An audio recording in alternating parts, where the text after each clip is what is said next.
موجودہ دور کے اندر آپ کا جو رول ہونا چاہیے اس میں 50 باتیں. پہلا مسئلہ قرآن کو سمجھنے کا، اور دوسرا مسئلہ جو شرکیہ باتیں باہر سے آئی ہیں کتاب و سنت میں نہیں ہے اس کو چھوڑنا پڑے گا.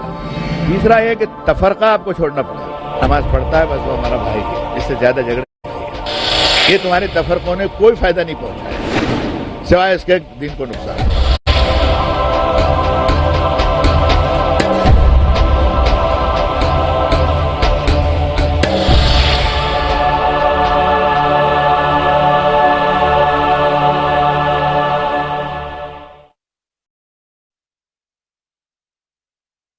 سلام محمد صلی اللہ علیہ وسلم کو مدینے کو نمونہ بنایا، نمونے کا سماج بنا دیا. ادھر صلح حدیبیہ کر لی، ادھر ان کی شرطیں مان لی.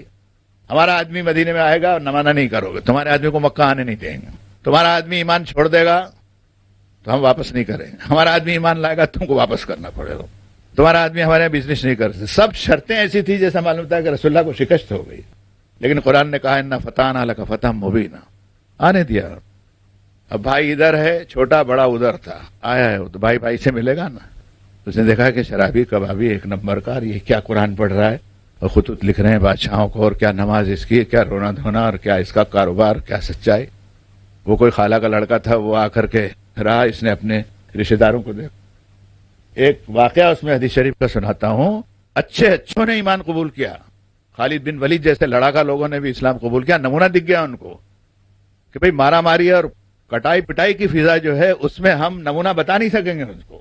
اس لیے فضا کو پرامن جیسا آپ بنائیں گے انسانیت نوازی کے اعتبار سے، پھر آپ اس کو کام کو کر سکیں. اس پر ایک قصہ سناتا ہوں حدیث شریف میں اور تاریخ میں کہ عربوں میں مر جائے تو پرواہ نہیں ہے، چاہے وہ جھوٹ پر مرے سچ پر مرے، وہ فخر سمجھتے تھے اس کو. لیکن قید میں ہو تو اس کو ذلت سمجھتے.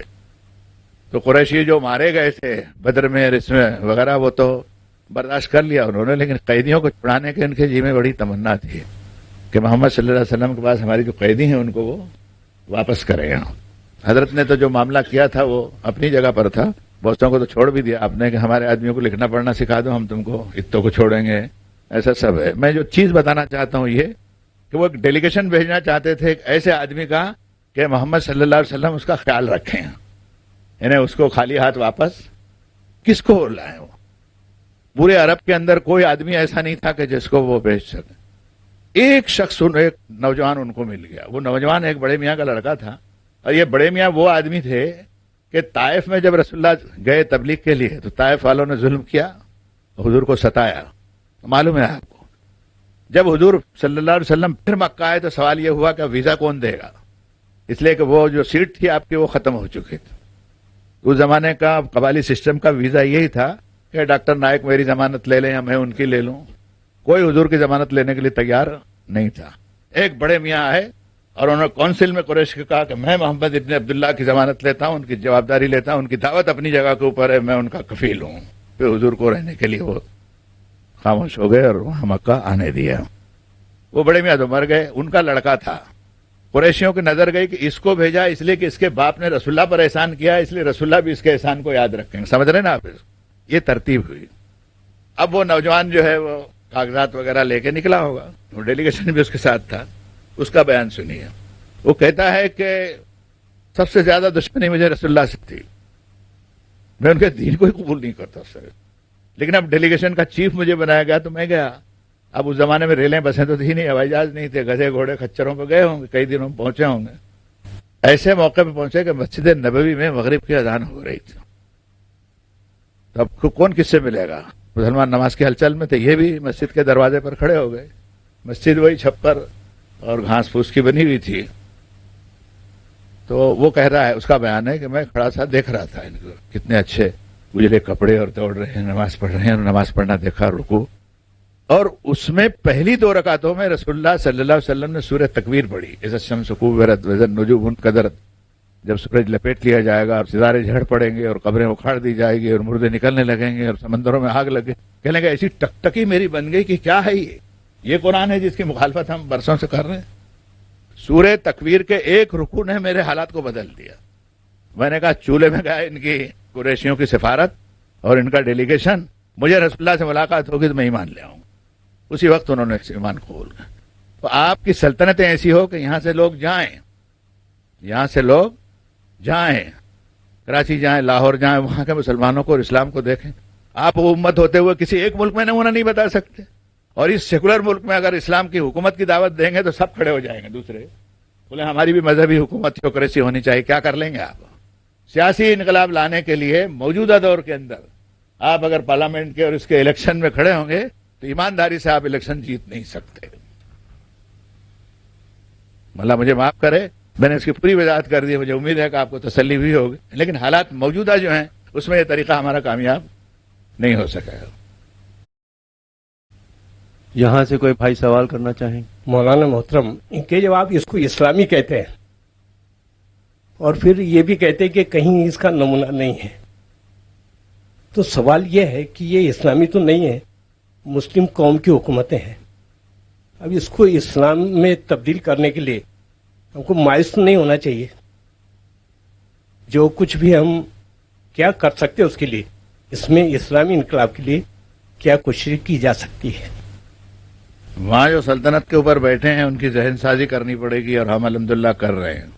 مسلم ممالک کے فوجیوں کے اندر بھی ہم نے تقریر کی ہے، ان کا ذہن بنایا ہے، ان کے صدر لوگوں سے ملے ہیں، اور ان کو ہم نے برابر بتایا کہ اللہ کی امانت ہے، اس امانت میں اسلام کو لیکن ترتیب قائم کرو کہ اول نماز میں ہونی چاہیے، لیکن نواب میں تمہارے مسائل والے آ جاتے ہیں، پڑھنے ہی نہیں دیتے ہو۔ بنگلہ دیش کی حکومت کے اس میں میں اور مولانا علی میاں گئے تھے دورے کرنے کے لیے، 10 دن رہے ہو۔ جنرل ارشاد، بریگیڈیئر عارف، اب کھول دیتا ہوں میں، سب سے ملے ہیں۔ آپ کیا سمجھتے ہیں ہم خالی ایسی باتیں کر کے خدا کو کیا جواب دیں گے؟ ہم نے ان سے کہا کہ نماز کا جو نظام ہے آپ کا، اس میں تھوڑی سی آپ کو سہولت دینی پڑے گی فوجیوں کو۔ تو انہوں نے فوجی ہیڈ کوارٹر دکھائے مجھے، وہاں نماز پڑھ رہے ہیں تو سب اتار رہے، فوجی وردی بھی، اور وہ کونی سے نماز نہیں ہوتی اور سب اتار، آدھا گھنٹہ لگ رہا ہے ان کو۔ ہم نے کہا نہیں، اس میں سہولت یہ دے دو کہ فوجی وردی میں ہی وہ نماز پڑھیں، اور فقہ کے اعتبار سے جتنی آسانی فوجیوں کو ہو سکتی ہے اتنی ان کو دینا چاہیے۔ باہر ملکوں سے جو پڑوسی ملکوں سے آتے ہیں اور بنگلہ دیشیوں کو سود سے پیسہ دیتے ہیں 13% تک، اس کے لیے آرڈیننس ہونا چاہیے۔ کام میں نے کیا ہے، آپ یہ مت سمجھیے کہ ہوا میں بات کرتا ہوں میں، اور وہ سود ان کا باہر کا جو تھا بند کرایا۔ بینکنگ کا سود بند کرانا ہمارے بس کی بات نہیں، ہمارے بس کی بات نہیں، لیکن کہتے ہیں ہم برابر رہتے ہیں۔ سود جب تک بند نہیں ہوگا معاشی نابرابری کبھی ٹھیک نہیں ہو سکتی۔ مسلمان لاکھ کوشش کر کے واز کرتے رہے، یہ سلطنتوں میں سے کوئی ایک سعودی عرب تھا اس میں، لیکن آ گیا وہ جنگ کے بعد، وہ بھی چکر میں آ گیا۔ یہاں کی سلطنتوں سے بھی بات کی ہے ہم نے، پرائم منسٹروں سے بات کی ہے 6 مرتبہ پرسنل لاء کے بارے میں، کہ جو آپ پرسنل لاء کی تبدیلی کی بات سمجھ رہے ہیں مہامئی میں کر نہیں سکیں گے آپ۔ اس ملک میں ایک نیشنل لینگویج نہیں بنا سکے 50 سال میں، تو اتنے مذہب کے لوگوں کے پرسنل لاء کو بدل دیں گے آپ؟ آدھا گھنٹہ میں نے پرائم منسٹر ہاؤس میں تقریر کی۔ میں آپ کو بتاتا ہوں کہ اس بات میں کچھ دم نہیں ہے، یہ جوشیلی اور معصومانہ بات ہے کہ ہم سلطنتوں کے اقامت میں حصہ لے کر کے اور پارلیمنٹ میں جائیں گے۔ اب وہ 500 چور بیٹھے ہوئے، اس میں 4 آدمی جا کے آپ کیا کر لیں گے؟ مجھے آپ بتائیے۔ یہ تو مولانا آزاد رحمۃ اللہ علیہ اور مولانا حفظ الرحمان صاحب، میں ان کی صحبت میں رہا ہوا ہوں، یہ اتنے اونچے لوگ تھے، کوئی قدم اپنی زندگی کے اندر ایسا نہیں اٹھانے دیا انہوں نے کہ ہندوستان جو ہے مسلمانوں سے خالی ہو جائے۔ میں یہ پوچھنا چاہوں گا کہ اسلام میں فیملی پلاننگ جائز ہے یا نہیں؟ کیونکہ موجودہ حالات میں پرورش یا تربیت اتنی مہنگی ہے، اس معاملے میں آپ قرآن اور سنت کی روشنی میں کچھ رہنمائی کریں گے؟ میں نے اس سلسلے میں تھوڑا بہت کام کیا، ہمارے ناگپور میڈیکل کالج میں سبھی تنظیموں نے کیا تھا، اس میں ڈاکٹر بھی تھے اور سب تھے، تو اس میں مجھ سے ہمارے دوسری قوم کے بھائیوں نے تقاضا کیا تھا کہ قرآن مجید اس معاملے میں کیا کہتا ہے، مولانا سے ہم پوچھیں۔ تو میں نے ان سے کہا تھا کہ کیا ہندوستان کے سب لوگ اس پر متفق ہو گئے فیملی پلاننگ پر؟ اب صرف قرآن رہ گیا ہے، تو پاریک صاحب کھول کے سنا دیں گے تو آپ سب مان لیں گے، ایسا لگتا ہے میرے کو۔ ہم نے کہا ڈاکٹر رادھا کرشنن اس کے خلاف تھے،